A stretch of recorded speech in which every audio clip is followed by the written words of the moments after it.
안녕하세요. 잡시광입니다. 지난 30일 러시아 동부 캄차카반도 인근 해안에서 규모 8이 넘는 기록적인 지진이 발생했습니다. 이 지진의 영향으로 러시아 동부 해안 도시의 일부 건물이 손상되고 부상자가 발생했고, 러시아 당국은 피해가 심한 지역에 비상사태를 선언했습니다. 미국 지질조사국에 따르면 이번 지진은 러시아 캄차카반도 해안선에서 동쪽으로 약 60km 떨어진 바다에서 규모 8.8의 지진이 발생했습니다. 진원의 깊이는 비교적 얕은 20.7km였습니다. 이 지역에서 발생한 지진으로는 1952년 11월 4일 규모 9.0 지진이 발생한 이후 73년 만에 최대 규모의 지진이었습니다. 또한 이번 캄차카 지진은 지난 2011년 동일본 대지진 이후 가장 강력한 것이며 20세기 이후 규모를 따질 때 6번째의 강진이었습니다. 이 정도 강진이면 엄청난 피해가 발생하지 않았을까 싶은 생각이 드는데요. 특이하게도 이번 지진으로 인한 대규모 인명피해는 현재로서는 아직 보고되지 않았습니다. 이유는 인구 밀도입니다. 캄차카반도 인근 지역이 워낙 인구 밀도가 낮은 지역이라 다행이었던 것입니다. 진앙지의 남쪽 사할린 지역은 전력 공급망 손상으로 전기 공급이 끊기기도 했습니다. 하지만 진짜 문제는 쓰나미입니다. 진앙지 인근에서는 쓰나미 피해가 다수 발생했습니다. 사할린에는 쓰나미가 3차례 닥쳤고, 이 중 3번째 쓰나미의 강도가 가장 강했던 것으로 전해졌습니다. 일부 지역에서는 쓰나미의 파도가 3-4m에 이르렀으며 최대 5m에 이르는 쓰나미도 관측됐습니다.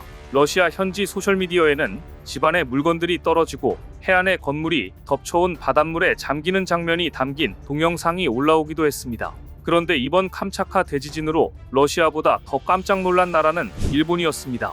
러시아와 일본에는 쓰나미 경보가 발령됐으며 해안 지역 주민들을 대상으로 긴급 대피 명령도 떨어졌습니다. 미국 태평양 쓰나미 경보센터는 첫 지진 이후 러시아와 일본에 3시간 이내에 위험한 쓰나미가 닥칠 수 있다고 경보를 발령했고, 일본은 긴장할 수밖에 없었습니다. BBC 등 주요 외신들은 이번 지진이 후쿠시마 원자력 발전소 사고를 촉발한 2011년 일본 대지진 이후 가장 강력한 규모라고 보도해 일본인들의 아픈 과거를 상기시켰습니다.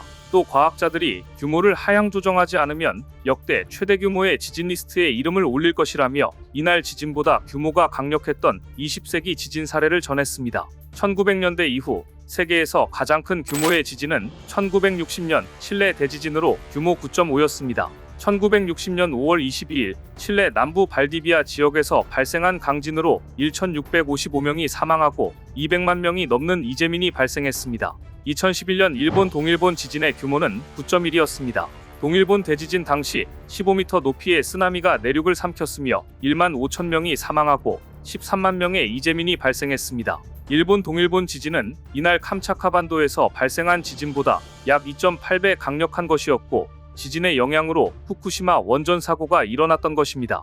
2011년 동일본 대지진의 피해를 기억하는 일본은 쓰나미의 숫자만 들어도 지금도 놀라는 분위기입니다. 이번 캄차카반도 부근 지진 때에도 일부 도시에서는 주민들에게 대피령을 발령했습니다. 아니나 다를까 먼저 알래스카와 하와이에 쓰나미가 강타한 후 일본 북동부에도 1m 넘는 쓰나미가 밀려왔습니다. 원래 예보에서는 1에서 4m에 이르는 거대한 쓰나미가 예고된 것은 물론 한 번이 아닌 여러 차례 밀려올 것으로 예상됐습니다. 그런데 만약 세력이 잦아들어 예상되는 쓰나미가 20에서 30cm 정도라면 어떨까요? 영향이 별로 없는 것일까요? 일본 TBS 계열 지역 방송사인 TUI 뉴스에 따르면 쓰나미는 작아도 위험하다입니다. 쓰나미는 해저에서 해수면까지 바닷물 전체가 움직이는 에너지가 큰 파도이며, 바람이 불어 바다 표면에 바닷물이 움직이는 현상인 파랑, 이른바 파도와는 크게 다른 개념입니다. 쓰나미가 점점 높아지면 그에 따라 바닷물 전체의 움직임도 커지는데, 높이 20에서 30cm 쓰나미라도 사람은 빠른 흐름에 휘말릴 우려가 있습니다. 해수 전체의 이동 에너지가 담기기 때문입니다. 20cm 해수면 전체가 일어나 들이친다면 그 운동 에너지는 엄청납니다. 일본 기상청 역시 불과 0.2m 이상의 쓰나미가 예상되었을 경우 쓰나미 주의보를 발령합니다. 이 주의보가 발령되면 바다에서 나와 신속하게 해안에서 떨어져야 합니다. 전문가들은 지진이 일어나면 지진보다 쓰나미로 더 목숨을 잃는다면서 2011년 일어난 동일본 대지진에서 사망자의 90%가 지진이 아닌 쓰나미에 휩쓸려 숨졌다고 경고했습니다. 그런데 이번 러시아 캄차카반도에서 발생한 지진은 일본뿐만 아니라 태평양을 가로질러 광범위한 지역에 영향을 끼쳤습니다. 러시아 쿠릴제도 뿐만 아니라 일본 홋카이도에 영향을 끼쳤고, 진앙에서 상대적으로 가까운 미국 알래스카와 중미 멕시코나 남미 에콰도르까지 태평양에 인접한 거의 모든 국가가 쓰나미 주의보를 발령했을 정도로 강력했던 것으로 나타났습니다. 미국 알래스카 안류산 제도에서는 해수의 수위가 통상 대비 30에서 40cm의 해수위 변화가 관찰됐습니다. 일본과 하와이 중간 지점의 미드웨이 환초에서는 최고 1.8m의 쓰나미가 관측됐습니다. 지난 29일 하와이도 긴장감이 역력했습니다. 하와이 당국은 지진에 따른 쓰나미가 도달하고 있다며 주민 및 관광객들에게 고지대로 대피할 것을 당부했습니다. 미국 방송 CNN은 하와이 오아후 섬 북쪽 해안 지역인 할레이와에 약 121cm 높이의 쓰나미가 도달했다고 보도했고, 이어 하와이 마우이 지역에 약 150cm 높이의 쓰나미가 발생했다고 보도했습니다. 호놀룰루 시장은 주민 및 관광객들에게 저지대에 있다면 안전을 확보하고 높은 곳으로 대피하라고 당부했습니다. 하와이 관광청은 관광객들에게 해안선에 있는 건물의 경우 4층 이상의 높이로 수직 대피해야 한다면서 쓰나미가 오기 전에 최소 이 정도 높이에서 머물러야 한다고 권고했습니다. 하와이 카운티 민방위청은 쓰나미가 처음에는 카우아이 해안에 나타나고 약 20분에서 30분 후 빅 아일랜드에도 영향을 미칠 것으로 예상된다고 밝혔는데요. 쓰나미를 우려한 하와이는 하와이행 항공편 운항을 중단하기도 했습니다. 하와이뿐만이 아니었습니다. 미 서부 해안에까지 영향을 미칠 것이라는 보도가 이어졌고, 알래스카 알루샨열도 일부 지역에 쓰나미 경보가 발령되었고, 캘리포니아주와 오리건, 워싱턴주를 포함한 서부 해안 일부에 주의보가 발령됐을 정도였습니다.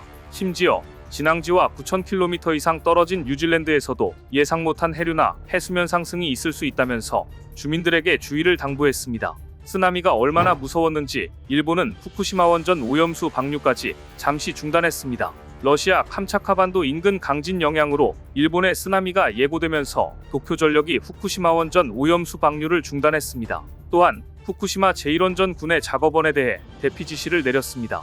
동시에 쓰나미가 원전에 미칠 영향을 모니터링 중인 것으로 알려졌습니다.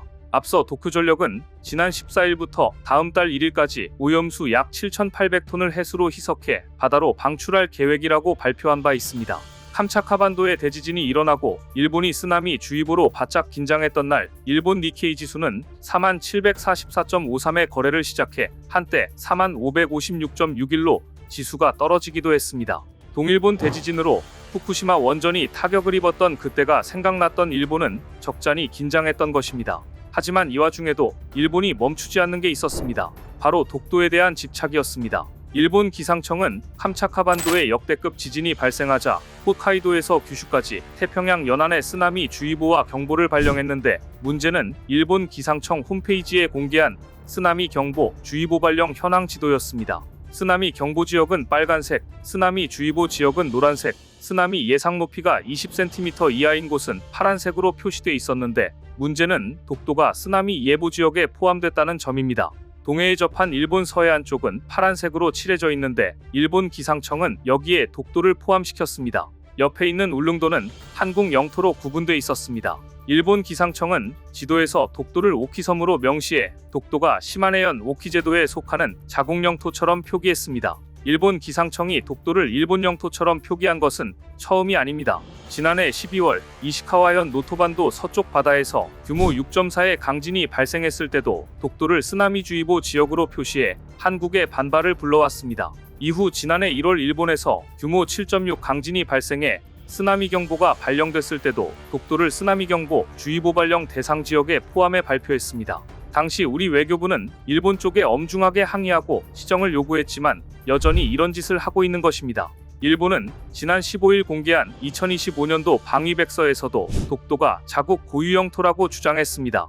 일본 방위백서에 독도가 일본 땅이라는 주장이 담긴 것은 2005년부터 무려 21년째입니다.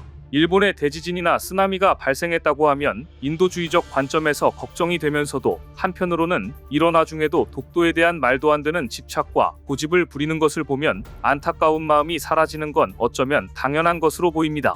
오늘 준비한 소식은 여기까지입니다. 댓글을 통한 여러분들의 많은 의견 기다리겠습니다. 시청해주셔서 감사합니다.